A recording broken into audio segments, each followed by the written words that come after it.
સુરત ગ્રામ્ય જિલ્લામાં માંડવી અને કડોદરા ખાતે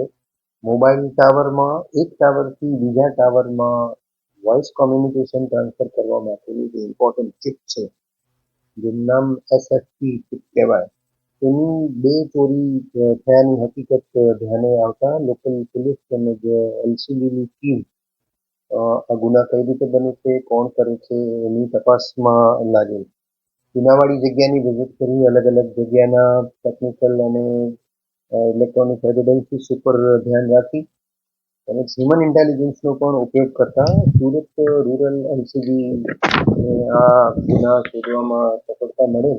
અને એ ગુનામાં જે અંજામ આપનાર જે મુખ્ય આરોપી છે કામિલ રઝા અંસારી, જે પાંડેસરા સુરત શહેરમાં રહે છે અને મૂળ બિહારનો વતની છે, એ પોતાના સાગરીતોના માધ્યમથી આ અલગ અલગ કંપનીના ટાવર, જેમાં આઈટેલ, નોકિયા, સિસ્કો એ વગેરેના ટાવરમાંથી સુરત રૂરલના માંડવી, કડોદરા, વડોદરા રૂરલનું વાઘોડિયા તથા પશ્ચિમ કચ્છના મુન્દ્રા વિસ્તારમાંથી 4 જગ્યાએ ચોરી કરેલાની હકીકત મળેલ અને આ ચોરી કરેલ ચિપ કુરિયરના માધ્યમથી દિલ્હી બેઠેલા એક આરોપીને અર્જુન પાલ નામના વ્યક્તિને મોકલવાની હકીકત જાણ થતા એલસીબીની ટીમ દિલ્હી ખાતે જઈ અને એની તપાસ કરી અને જ્યાં રહેતો હતો એ ફ્લેટમાં સર્ચ કરતા અનેક ગણી ચીપો, 60થી વધુ ચીપ અને 2 માસ્ટર ડિવાઇસીસ પણ મળેલા છે, એ પણ પોલીસે કબજે કરેલા છે અને આજરોજ ઉંબેડ ગામ પાસેથી આ મુખ્ય આરોપીની પણ પોલીસે અટક કરેલી છે. આ સાથે સાથે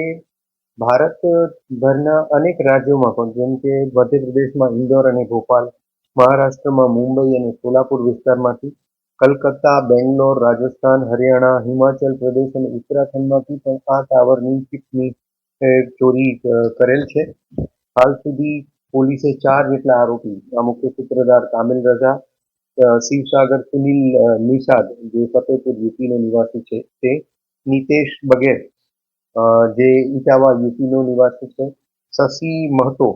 જે છપરા બિહારનો રહેવાસી છે, 4 આરોપીની અટક કરેલી છે અને 6 જેટલા આરોપી પોલીસ તપાસમાં